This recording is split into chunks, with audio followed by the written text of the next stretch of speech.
नमस्कार विद्यार्थी मित्रांनो, स्वागत आहे रँकर्स बायोलॉजी या प्लॅटफॉर्मवरती। इथे तुम्हाला नीटचं प्रिपरेशन मराठी माध्यमातून करण्यास मदत होणार आहे। आजचा आपला टॉपिक आहे फिनिलकेटोनुरिया।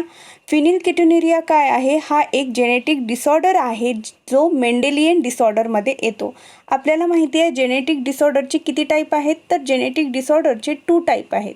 त्यामध्ये एक मेंडेलियन डिसऑर्डर आहे आणि दुसरा कोणता आहे? Chromosomal disorder. मेंडेलियन डिसऑर्डरमध्ये कोण कोण येतं, तर colour blindness, haemophilia, sickle cell anaemia, phenylketonuria, thalassaemia हे कशामध्ये येतं, तर मेंडेलियन डिसऑर्डरमध्ये येतं।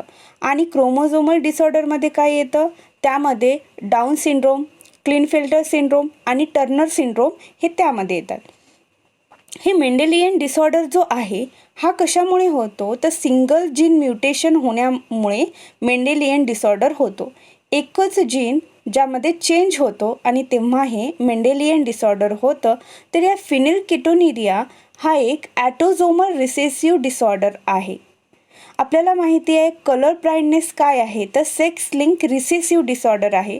त्यानंतर हिमोफिलिया काय होता, सेक्स लिंक रिसेसिव्ह डिसऑर्डर होता। सिकल सेल ॲनिमिया काय होता, तर तो एक ॲटोझोमल रिसेसिव्ह डिसऑर्डर होता। तर त्याच पद्धतीने फिनिलकेटोनुरिया सुद्धा ॲटोझोमल रिसेसिव्ह डिसऑर्डर आहे। आता यामध्ये काय होतं हे आपण पाहूया। हे एक इनबॉर्न एरर कंडिशन आहे। ही जन्मजात आपल्या शरीरामध्ये उद्भवते। काय होते, मेटाबॉलिझममध्ये त्रास होतो। आता मेटाबॉलिझममध्ये काय, तर कॅटाबॉलिझम आणि अनाबॉलिझम असतं। कॅटाबॉलिझममध्ये आपल्या शरीरामध्ये काही जे ॲसिड असतं, काही जे डेरिव्हेटिव्स असतात ते कन्वर्ट होत असतात आणि काही ब्रेकडाऊन होत असतात आणि काही तयार होत असतात। तर ते तयार होण्यामध्ये, ब्रेकडाऊन होण्यामध्ये प्रॉब्लेम निर्माण होतो या फिनिलकेटोनुरियामध्ये। याच्यामध्ये एक अशी कंडिशन होते, या नावातच दिलेलं आहे फिनिलकेटोनुरिया म्हणजे फिनिल ॲलेनाइन हे अमायनो ॲसिड आहे। हे कन्वर्ट करायचं असते टायरोसिनमध्ये, पण हे कन्वर्जन टायरोसिनमध्ये करणारा एन्झाईम इथे उपलब्धच नसतो। अशा व्यक्तीमध्ये हा एन्झाईमच प्रेझेंट नसतो जो की कन्वर्ट करेल या अमायनो ॲसिड फिनिल ॲलेनाइनला कशामध्ये, टायरोसिनमध्ये। जर हा फिनिल ॲलेनाइन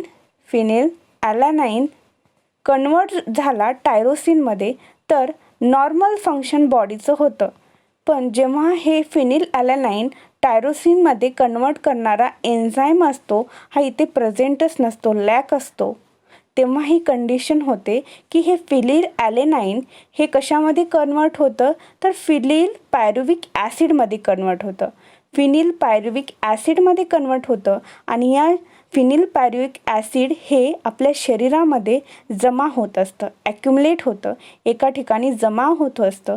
आपल्या ब्रेनमध्ये याचं ॲक्युमुलेशन होतं, हे जमा होतं आणि त्यामुळे काय होतं, आपली मेंटल रिटार्डेशन आपल्याला येतं, म्हणजे मानसिक आपली जी बुद्धी क्षमता आहे ती खालवली जाते आणि माणूस हा वेड्यासारखा वागतो।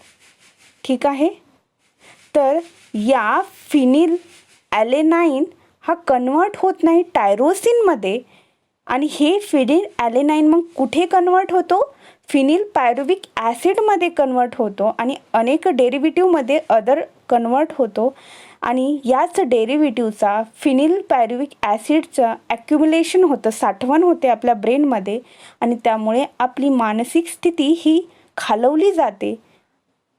तेव्हा त्याला फिनिलकेटोनुरिक पेशंट असे म्हणतात। ही फिनिल पायरुविक ॲसिड हे आपल्या युरिन थ्रूसुद्धा, मूत्रशयाद्वारे सुद्धा बाहेर फेकल्या जाते, कारण किडनीसुद्धा याचं ॲब्झॉर्प्शन करत नाही। पण ही कंडिशन फिनिलकेटोनुरिया ही आपल्यामध्ये पाहायला इनबॉर्न, जन्मजात ही आपल्यामध्ये असू शकते। तर यामध्ये काय होतं, सिंपल फिनिल ॲलेनाइन आहे, हे फिनिल ॲलेनाइन त्याला कन्वर्ट कुणामध्ये व्हायचं असतं, टायरोसिनमध्ये व्हायचं असतं। कन्वर्ट कुणामध्ये व्हायचं असतं, टायरोसिनमध्ये व्हायचं असतं. आता हे फिनिल आहे, फिनिल ॲलेनाइन जे अमायनो ॲसिड आहे याला कन्वर्ट व्हायचं असतं टायरोसिनमध्ये. कन्वर्ट करणारा कोण असतो? एन्झाईम असतो. पण हा एन्झाईम काय होतो? उपलब्धच नसतो, लॅक होतो. आणि हे फिनिल ॲलेनाइन कन्वर्ट कशामध्ये होते? फिनिल पायरुविक ॲसिडमध्ये कन्वर्ट होते. फिनिल पायरुविक ॲसिडमध्ये कन्वर्ट होते. आणि हे फिनिल पायरुविक ॲसिड काय होतं? संचयित होतं, जमा होतं आपल्या ब्रेनमध्ये, आपल्या शरीरामध्ये. आणि आपल्या ब्रेन हा मेंटल रिटार्डेशन कंडिशनमध्ये जातो. आपली बौद्धिक क्षमता खालवते आणि त्याच कंडिशनला काय म्हणतात? फिनिल कीटोन्युरिया. यामध्ये काही अडचण असेल, प्रॉब्लेम असेल, तुम्हाला कोणता पॉईंट कळाला नसेल तर तुम्ही कमेंट सेक्शनमध्ये नक्की विचारा. लाईक करा, शेअर करा, सबस्क्राईब करा आणि असेच लेक्चर्स पाहण्यासाठी नोटिफिकेशन बेल प्रेस करा. Thank you so much.